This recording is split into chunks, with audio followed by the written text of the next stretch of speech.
Bien, existen tres variantes para evaluar a través del modelo binomial opciones financieras. Básicamente, las probabilidades neutrales al riesgo, o también conocida como valoración neutral al riesgo, cartera libre de riesgos y carteras réplicas. Básicamente, la primera modalidad que vamos a ver es las probabilidades neutrales al riesgo. Cartera libre de riesgo y carteras réplicas son muy parecidas, las vamos a ver en futuros videos. Debo aclarar que respecto de las probabilidades neutrales al riesgo, en lo personal lo considero el enfoque versátil y es el que utilizo cuando evaluamos opciones reales. Bien, eh, ¿cómo comienza todo modelo de evaluación de opciones? Básicamente lo que nosotros debemos hacer, y este es el primer paso, es proyectar el comportamiento futuro que va a tener el activo subyacente, el cual lo vamos a designar con una S. Y dado que el activo subyacente va a adoptar en tiempo discreto un comportamiento binomial, entonces, si nosotros siempre nos paramos en el momento T0, para el momento T1 vamos a suponer que nuestro activo va a ascender o probablemente vaya a bajar en su valor. Y en el momento T2, a partir del valor que adoptó en T1 en el ascenso, probablemente ascienda, probablemente baje. Lo mismo vale para el descenso, como punto de partida, probablemente ascienda, probablemente baje. Esto es lo que se denomina modelado a través de una rejilla binomial. Y aquí utilizamos la rejilla binomial y no los árboles de decisiones, porque computacionalmente las rejillas tienen una propiedad matemática a través del triángulo de Pascal, que es su capacidad de recombinar los nodos intermedios y por ende hacerlas más compactas. Pero bien, el concepto que nos tiene que quedar al respecto es que el primer paso, como vamos a ver ahora a continuación en un ejemplo, es lograr proyectar el comportamiento del activo subyacente, para lo cual nosotros vamos a tener que calcular cuánto va a ascender, cuánto va a bajar, lo que se conocen como los coeficientes de ascenso U y descenso D, que debo aclarar se mantienen o suponemos que se mantienen constantes en el tiempo. Para calcular un coeficiente de ascenso U y un coeficiente de descenso D, vamos a suponer, o básicamente estos coeficientes suponen que el comportamiento binomial y el movimiento está explicado por el desvío estándar, sigma. Ergo, en U sería equivalente al exponencial del desvío estándar por la raíz de t. Como vamos a ver en el ejemplo, supongamos que nosotros queremos proyectar en cuánto va a ascender nuestro activo subyacente de aquí a un mes y tenemos el desvío estándar mensual. Entonces lo que vamos a hacer es calcular U igual al exponencial de ese desvío estándar, 10% por la raíz de 1, porque el periodo es un mes. Y D se calcula simplemente como el cociente entre 1 sobre U, la inversa de 1 sobre U. También podemos calcular el coeficiente de ascenso U como el cociente entre el valor que esperamos en el ascenso dividido el valor de origen y de el valor que esperamos en el descenso dividido el valor de origen. Por ejemplo, si nosotros esperamos que nuestro subyacente, que hoy vale 100, ascienda a 120, entonces U va a ser igual al cociente entre 120 sobre 100, dará 1.2.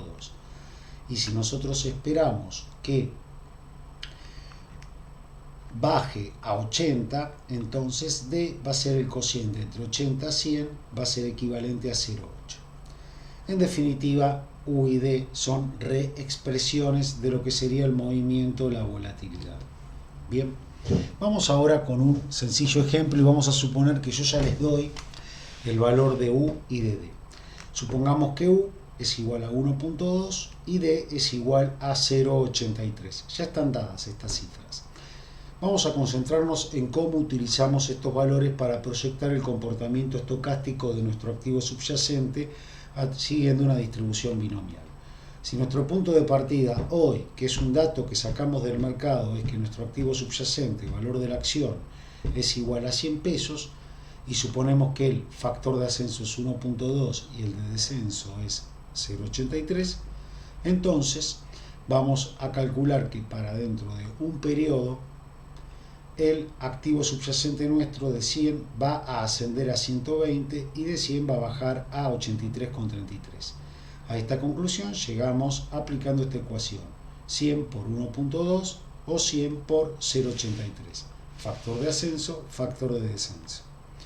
En el segundo año vamos a partir de el nodo superior 120 y lo vamos a multiplicar por 1.2, eso nos va a dar 144, o bien este nodo superior vamos a suponer que puede bajar y lo multiplicaremos por el factor de decrecimiento, 120 por 0,83 da 100.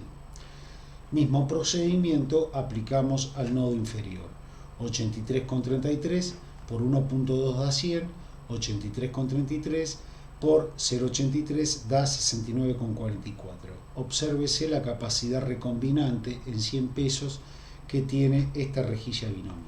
Bien, así hacemos el proceso estocástico, o proyectamos el proceso estocástico del activo. Otro de los ingredientes que requiere el modelo de evaluación neutral al riesgo es determinar las probabilidades neutrales al riesgo, es decir, cuál es la probabilidad neutral al riesgo de que suba o de que baje el valor del activo subyacente.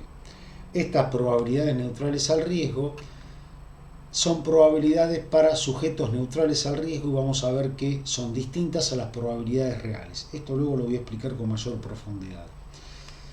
Si yo trabajo con probabilidades neutrales al riesgo, supongamos que se las doy y las designo como P y 1 menos P, nosotros las vamos a utilizar para calcular el valor en el momento 0 y vamos a multiplicar el valor que calculamos en el momento 1 de ascenso por P más el valor de descenso por 1 menos P, y esto lo vamos a actualizar por la tasa libre de riesgo.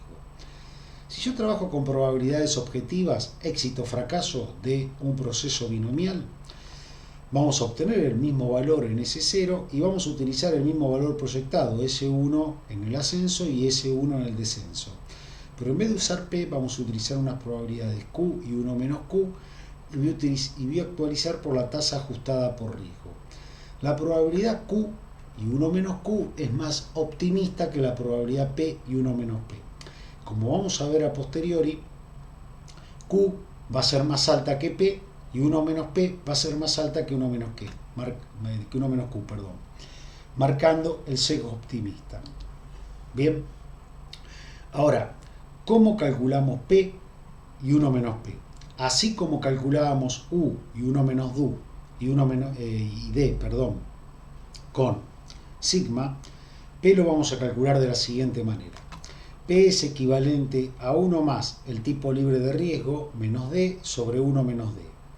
Y 1 menos P, o mejor dicho, 1 menos P es el complemento de P. Básicamente es 1 menos P la otra probabilidad. ¿Qué datos vamos a necesitar para calcular los coeficientes neutrales al riesgo? Bueno, el valor de la tasa libre de riesgo, un dato dado del mercado, U y D, valores que se estimaron precedentemente, utilizando estas ecuaciones. O sea que el dato para calcular P es U y D y el tipo libre de riesgo. Básicamente, para calcular U y D voy a necesitar la volatilidad del subyacente. Bien, entonces, ahora sí, vamos a ir paso a paso con un ejemplo muy básico para aplicar el modelo binomial de evaluación neutral al riesgo. Voy a resumir los pasos. Primero, debemos proyectar los movimientos del precio del subyacente. Segundo, vamos a determinar las probabilidades neutrales al riesgo. Tercero, una vez que tenemos los valores en el último periodo del precio del subyacente, vamos a calcular el valor terminal de la opción. Y finalmente, una vez que definimos los valores terminales de la opción, vamos a aplicar el proceso recursivo utilizando las probabilidades neutrales al riesgo, P y 1 menos P, el valor de la opción terminal y la tasa libre de riesgo para poder aplicar el procedimiento recursivamente, es decir, P que lo obtenemos del paso 2, C que lo obtenemos del paso 3 y RF que va a ser un dato dado. Bueno, paso 1. vamos a definir los coeficientes equivalentes ciertos. Ya nosotros lo que hemos hecho es proyectar el comportamiento del activo subyacente, puesto que yo les había dado que el coeficiente de ascenso era 1.2 y el de descenso era 0.83. Primer paso, proyectar el proceso estocástico del activo subyacente, ya lo hicimos precedentemente. Seguidamente, vamos a calcular los coeficientes equivalentes ciertos. Para esto, ¿qué necesitamos? A cuánto asciende el tipo libre de riesgo y de cuánto es el movimiento de ascenso y descenso. El tipo libre de riesgo es del 3%. Utilizando la ecuación 1 más RF menos D sobre U menos D, obtenemos que 1 más 0,03, 1 más RF menos D, 0,83 sobre U 1.2 menos 0,83. Te dice que el coeficiente equivalente cierto es 0,536 y el complemento es 1 menos P, que da 0,464. Bien. Luego lo que tenemos que hacer es calcular los valores terminales en los nodos finales. ¿De dónde salen los valores terminales? Pues bien, salen de tomar el árbol, la rejilla, proyectada, y en los nodos finales, obsérvese 144, 100 y 69,44, calcular el valor de la opción. En este caso, nosotros partíamos de la base que teníamos un precio de ejercicio de un precio actual del subyacente de 100 pesos y un precio de ejercicio de 95. O sea que este es el valor que nosotros pagaremos para, en el momento t igual a 2, ejercer esta opción de compra. Para eso, y como vieron en la clase anterior, lo que vamos a calcular es el máximo valor entre el valor que asume el subyacente en el último nodo al vencimiento menos el precio de ejercicio 0. Bien, para el nodo superior, el máximo valor entre 144 menos 95, 0. Entonces, ¿cuánto debería valer el call en t igual a 2 en el superior? 49. ¿Cuánto debería valer en t igual a 2 nodo intermedio? El máximo valor entre 100 menos 95 o 0. Esto es igual a 5. ¿Cuánto debería valer el nodo en el nodo inferior en t igual a 2? Bien, el máximo valor entre 83,33 menos 95, 0. En este caso, 0. Entonces, este paso lo que me permite calcular es el valor intrínseco, terminal de la opción en el nodo t igual a 2 para luego, ahora sí, aplicar el proceso recursivo. Bien, ¿cómo calculamos el proceso recursivo? Aplicando esta ecuación con las probabilidades neutrales al riesgo y con el valor obtenido en el nodo final. Bien, voy a tomar este nodo de 27,77. ¿Cómo llego a este valor de la opción en t igual a 1? Bueno, juntando el nodo superior y el nodo inferior. Para este ejemplo, 49 pesos por la probabilidad neutral al riesgo, 0,536 que habíamos estimado, más 1 menos 0,536, que es el complemento, por 5 pesos, dividido el tipo libre de riesgo. Y esto va a hacer que obtengamos un valor de 27,77. Si queremos hacer lo mismo para calcular el nodo inferior, lo que debemos hacer es aplicar esta ecuación. En nuestro ejemplo sería 5 pesos, ahora como este nodo es optimista, por 0,536 más 0 pesos por 1 menos 0,536 dividido 1.003. Esto da 2,60. Finalmente, para llegar al valor teórico de la opción, debemos juntar estos dos nodos en t igual a 1. Bien, sería 27 pesos con 77 por 0,536 más 1 menos 0,536 por 2,60 dividido 1.003. Esto da así como 15,63. Obsérvese que lo que hicimos fue ir juntando nodo a nodo, para ir obteniendo los respectivos valores hasta llegar al valor en el momento t igual a 0.